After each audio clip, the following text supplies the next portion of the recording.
Si vous avez une relation toxique, que ce soit dans votre couple ou dans votre famille, avec un ou des parents, vous vous demandez forcément si vous avez été aimé au moins à un moment. D'autant plus que beaucoup d'éléments de son comportement vous ont montré qu'il ou qu'elle tenait à vous. Vous avez pu entendre des mots d'amour délicieux, vous avez pu voir qu'il ou qu'elle avait fait des choses pour vous aider, vous soutenir. Il y a donc des mots et des preuves d'amour. Mais tout cela est teinté de doute, avec des attitudes et des mots contradictoires qui font mal, qui sont douloureux, et qui font s'effondrer plus ou moins rapidement ce qui apparaissait comme protecteur. Alors comment un être aimant peut-il être capable d'être si blessant, si indifférent à votre peine, si centré sur lui et dur avec vous, si rejetant? Comment cette violence peut-elle exister chez l'être qui vous paraissait aimant? Chez votre mère, votre père, votre épouse, votre conjoint, votre ami? Alors vous lui avez souvent cherché des causes, des excuses, des justifications, ou il vous en aura aussi avancé. Il a un passé difficile, il a du stress au travail, il a du mal à gérer ses émotions, il souffre. Et pendant que vous lui trouviez des excuses, vous vous protégiez d'une réalité pénible à admettre et douloureuse à supporter au quotidien. Alors peut-être qu'aujourd'hui, cette réalité vous apparaît plus clairement, mais reste en arrière-plan cette question. M'a-t-il aimé? M'a-t-elle aimé? Eh bien, pour répondre à cette délicate question et vous aider ainsi à comprendre, pour mieux vous défaire de tout cela, je vais vous expliquer les 3 failles du pervers narcissique qui lui posent problème pour aimer. Je suis Lucie Mira, psychologue clinicienne. Alors, je ne distribue pas de recettes miracles, je ne suis pas non plus une coach du bonheur. Je suis une professionnelle de la santé mentale qui met à votre disposition mon savoir, celui qui me paraît vous être utile pour mieux se comprendre les uns des autres. Mon envie, vous l'aurez compris, est de partager. Alors si vous voulez vous aussi vous engager dans la diffusion de ce savoir, likez, abonnez-vous si ce n'est pas déjà fait, écrivez un commentaire, partagez-nous votre témoignage et vous aussi ainsi vous contribuez de cette manière à ce partage. Alors les 3 failles que je vais vous amener à comprendre, parce que psychologiquement ce sont des mécanismes complexes, ce sont son incapacité à tolérer le manque, son besoin d'être indestructible grâce à une toute-puissance, et puis son angoisse de néantisation. Nous verrons comme ce dernier point révèle la blessure profonde du pervers narcissique. Alors la première grande difficulté que rencontre le pervers narcissique pour aimer est qu'il ne peut supporter la notion du manque. C'est-à-dire qu'il y a un tel vide en lui que perdre, manquer, devient extrêmement menaçant pour son équilibre psychique et très angoissant.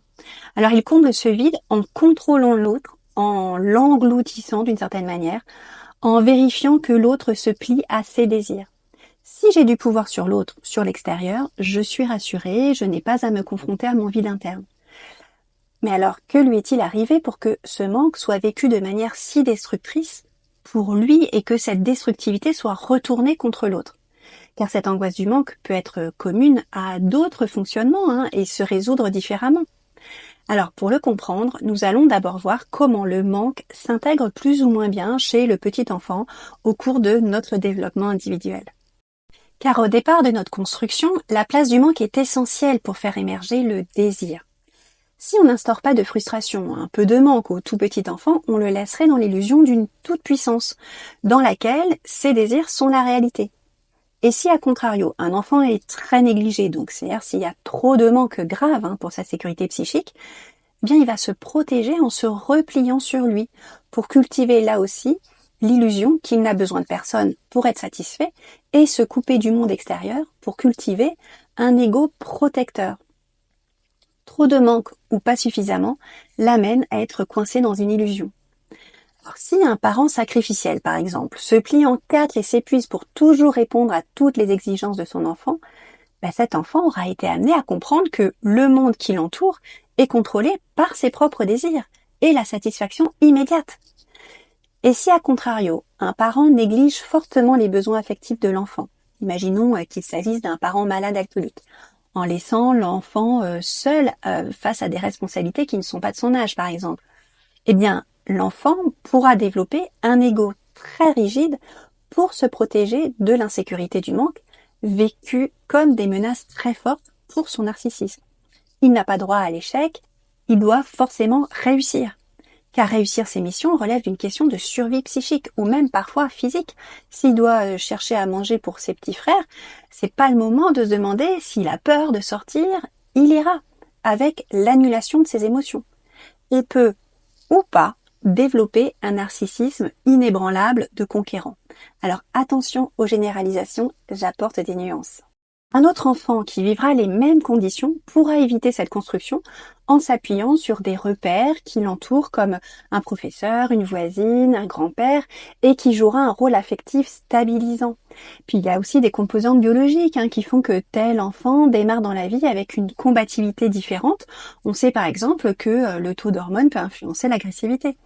Donc vous voyez que ces exemples montrent qu'on ne peut pas réduire un contexte familial à la résultante d'un profil psychologique. C'est plurifactoriel, bien sûr, car il y a plein d'enfants élevés par un parent malade alcoolique, dépressif, qui deviendront des adultes très empathiques et pas du tout pervers narcissiques. Donc rassurez-vous pour ceux qui éventuellement s'inquiéteraient. Maintenant qu'on a vu comment se développe la place du manque dans notre construction, en quoi le manque est-il essentiel? Bien pour 3 raisons. La première est que reconnaître l'existence du manque permet à l'enfant de développer ses propres ressources internes pour s'autoréguler, s'apaiser et développer une part de confiance en soi en découvrant sa capacité à le gérer.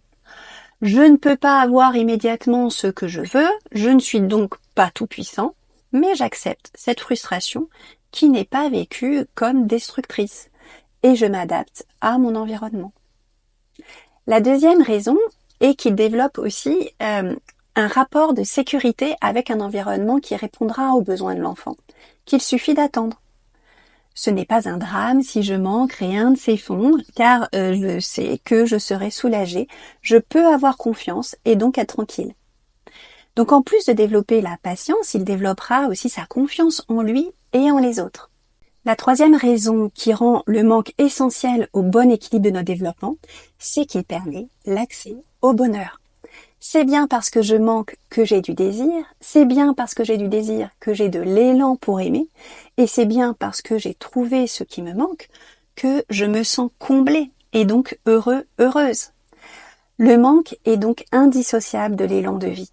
Il est le moteur qui pousse à se dépasser, à rencontrer la différence pour s'enrichir intérieurement. C'est parce que je reconnais avoir des manques en moi que j'ai envie de les combler, en me tournant vers ce que l'extérieur peut m'apporter. Cela fait de nous des êtres sociaux. Donc un enfant qu'on voudrait mettre à l'abri du manque deviendrait très vulnérable, extrêmement en peine pour s'autoréguler émotionnellement et en insécurité. Lorsqu'un enfant est étouffé par une forme de gavage de satisfaction matérielle, ou même alimentaire, pourquoi pas, dans une supposée hyper-protection pour éviter la confrontation à la moindre difficulté, bien il est exclu du lien à l'autre et ne peut expérimenter la fierté de la réalisation personnelle. Il est entretenu dans l'idée que ses réussites, il les doit à cette protection. Il n'existe pas pour lui-même et on l'empêche de s'aimer et donc d'aimer. C'est une forme d'engourdissement de l'esprit plutôt qu'une stimulation. Et nous pouvons nous-mêmes tous observer ce phénomène avec nos outils numériques. Si on n'a plus besoin de se demander comment faire tel ou tel acte car notre téléphone résout le problème, nous sommes convaincus que sans notre téléphone, nous sommes perdus. Et si en plus nous n'avons pas une bonne estime de soi, cela renforce l'idée que nous sommes dépendants de ce téléphone, de cet outil. D'ailleurs, un exemple ordinaire avec les enfants à qui on dit souvent que si, sur le trajet de l'école, ils se sentent en insécurité, surtout, ils appellent. Mais si justement, ils n'ont plus leur téléphone, comment doivent-ils faire? Quelle est la bonne réaction? Comment peuvent-ils gérer s'ils ne disposent plus de la solution du téléphone? Leur apprendre à réfléchir aux solutions qu'ils pourraient trouver dans un cas pareil, c'est travailler avec eux la réflexion, l'autonomie, la confiance en soi et la réactivité avec du bon sens. Un enfant qui attend son parent en retard à l'école sera peut-être un peu inquiet, mais aura confiance en les adultes autour de lui pour être rassuré. Mais si un enfant, confronté à ce manque, décide de rentrer chez lui tout seul, il annule ses émotions d'inquiétude et règle lui-même le problème alors que ce n'était pas de sa responsabilité. Alors bien sûr, de l'extérieur, on pourrait éventuellement trouver que cela serait preuve de maturité ou d'une forme d'intelligence. Mais cela témoignerait surtout que cet enfant n'a pas intégré les limites de sa place d'enfant et agit comme s'il avait le pouvoir des adultes sans s'appuyer sur eux. Et si cet enfant est conforté dans cette vision du monde, eh bien il pourra devenir un adulte qui continuera à décider à votre place, imposera ses désirs, en étant incapable de rester à sa place et d'intégrer que vous et lui êtes deux individus singuliers. Accepter de manquer, c'est donc ne pas se considérer tout puissant, et donc pouvoir se tourner vers l'autre sans se sentir diminué ou rabaissé dans son ego. On arrive à la deuxième faille du pervers narcissique qui explique sa difficulté à aimer. Ce qui va caractériser le fonctionnement du pervers narcissique, c'est qu'au lieu d'accéder au bonheur grâce à la gestion du manque, comme nous venons de le voir, eh bien, il sentira l'attente comme une attaque et une menace de désorganisation interne, car il n'aura pas été équipé pour gérer cette tension.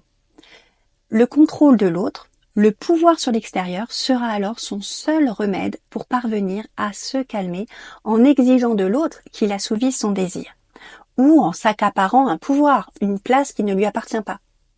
Si nous reprenons mon exemple de parents en retard le soir pour aller chercher son enfant à l'école, l'enfant utilise la transgression de l'interdit pour sortir seul de l'école, le pouvoir de fuguer donc, et en estimant que ça devient un droit puisque le parent n'est pas là. L'enfant annule la reconnaissance de sa transgression, qu'il n'a pas le droit de sortir seul de l'école, puisque le coupable est son parent.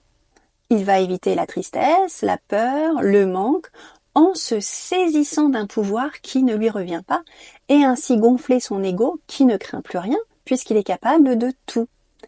Et si les choses ne sont pas remises dans le bon ordre, oui, le parent est en retard, mais cela ne donne pas pour autant la permission de sortir de l'école, et que la bonne réponse est d'attendre sagement, eh bien, s'il n'y a aucune réaction de l'entourage, ou bien si son comportement transgressif est valorisé ou banalisé, le désordre dans le désordre dans ses repères est entretenu. C'est la rencontre entre une fragilité individuelle de l'enfant avec un environnement affectif désorganisé qui va construire un système défensif plus ou moins rigide vers la perversion narcissique. Il se défend d'un environnement vécu comme agresseur en s'illusionnant sur sa toute-puissance. Je n'ai pas besoin de composer avec le manque car je disposerai d'un moyen, d'une personne pour m'apporter toujours ce que je veux. Et donc la manipulation, l'emprise, devient la réponse pour ne jamais être exposé au manque. Il faut toujours qu'il fasse en sorte de réussir ses plans, ses projets, qu'il n'y ait jamais d'échec, sinon c'est insupportable. Et d'ailleurs, même s'il y avait un échec, il le nierait. Eh bien, je vous disais que le manque, c'est ce qui permet de se tourner vers l'autre, de vouloir être comblé par l'autre, par ce qui peut nous apporter. Reconnaître le manque en soi, c'est accueillir l'extérieur pour grandir. Mais on a vu que dans le fonctionnement PN, eh bien, il remplace le manque qui serait trop insupportable par le développement de la toute-puissance. Il souffre d'une incapacité à composer avec le vide laissé par le manque, qui l'amène à toujours rechercher le moyen d'agir sur l'autre ou sur l'extérieur. C'est-à-dire qu'à la place de se nourrir de ce que l'autre peut lui apporter, il l'oblige à agir pour effacer sa frustration et se rassurer sur sa toute-puissance. Cela pose donc la question de la place qu'il peut laisser à l'autre. Ne pas pouvoir admettre le manque en soi, c'est estimer n'avoir besoin de personne, en s'autorégulant avec la satisfaction de la toute-puissance. Donc, pour ce qui est d'aimer l'autre, vous aurez compris que ça pose un problème. L'amour exige en effet un abandon partiel de soi, une forme de lâcher-prise qui va à l'encontre du besoin de contrôle absolu du pervers narcissique. S'il aime, il doit admettre une vulnérabilité, reconnaître l'autonomie de l'autre et accepter que l'autre puisse avoir une influence émotionnelle aussi sur lui. Or, c'est précisément cette idée qu'il rejette. En se croyant tout-puissant, il fuit l'idée même qu'il puisse être affecté par autrui. Mais continuons à comprendre si l'amour pourrait quand même exister. Le troisième frein à la capacité d'aimer du pervers narcissique est son angoisse de néantisation. La néantisation ou l'angoisse d'être englouti désigne la peur profonde et archaïque de disparaître dans la relation à l'autre. Pour le pervers narcissique, l'amour est perçu comme une menace d'engloutissement, de disparition. Aimer l'autre implique de se laisser toucher, de se laisser transformer par la relation. Mais pour lui, cela équivaut à perdre son identité, à se dissoudre dans l'autre. Il craint d'être dévoré par l'amour, de voir son image grandiose se décomposer sous le regard de l'autre. L'amour véritable implique une certaine vulnérabilité, ce qui pour le pervers narcissique est assimilé à la destruction de soi. Cette angoisse d'être dépossédé par l'autre peut être fréquente chez la plupart des personnes qui ont été élevées dans un milieu toxique. Donc rassurez-vous, si vous la reconnaissez en vous, cela ne signifie pas que vous êtes pervers narcissique. La différence se trouve dans votre capacité à accueillir cette peur, contrairement au pervers narcissique qui s'en défend en voulant dominer l'autre. Cette angoisse de néantisation est souvent masquée par des comportements de domination et de manipulation. En manipulant l'autre, il évite ainsi de se confronter à la réalité de sa propre insuffisance ou de son manque d'autonomie affective. Si l'autre l'aime, il disparaît, englouti. S'il s'abandonne, il n'est plus lui-même, il meurt. L'autre le dominera et le tuera. C'est une vision de l'amour fusionnel, où l'autre doit être tout entier à lui, pour lui. Et admettre que l'autre est un être différent avec ses propres désirs, c'est admettre qu'il peut perdre et donc manquer, et que l'autre peut avoir un pouvoir de mort sur lui. S'il souffre de la perte, il meurt, car ce serait l'effondrement de toute sa construction en tant qu'être infaillible, tout-puissant. Imaginez ce petit enfant oublié à la sortie de l'école. S'il envisage qu'il est oublié, négligé, voire pire encore, qu'il ne serait pas aimé, estimé, qu'il n'a aucune existence pour ses parents, il devrait se déprimer, se replier, s'enfermer dans un désespoir dangereux. Ses parents l'auraient tué d'une certaine manière. Il doit bien, pour lutter contre cet effondrement, ce risque d'anéantissement, résister. S'il est névrosé, il recherchera le soutien d'autres adultes. Mais si son environnement affectif est très toxique, qu'il est très seul par exemple, avec de la violence autour de lui, eh bien il faudra bien qu'il se protège du lien affectif devenu trop dangereux pour ne compter que sur lui-même. L'autre sera alors considéré comme un doudou à sa disposition dont il sera très dépendant. Il voudra tout faire avec le ou la partenaire, incapable d'être seul. Mais ce n'est pas tout faire, c'est faire ce qui correspond à ses désirs. L'autre doit suivre. Sinon, s'il s'y oppose, eh bien il le trahit. Il n'est plus son doudou. Et le pervers narcissique cherchera à le faire plier pour qu'il corresponde à son doudou dévoué et obéissant. Le mode de pression très efficace est alors celui de l'angoisse d'abandon. Le pervers narcissique va stresser sa victime en lui reprochant qu'elle est décevante et pas à la hauteur, en la blessant narcissiquement, ce qui l'amènera à vouloir réparer son manquement en cherchant à satisfaire à chaque fois le pervers narcissique.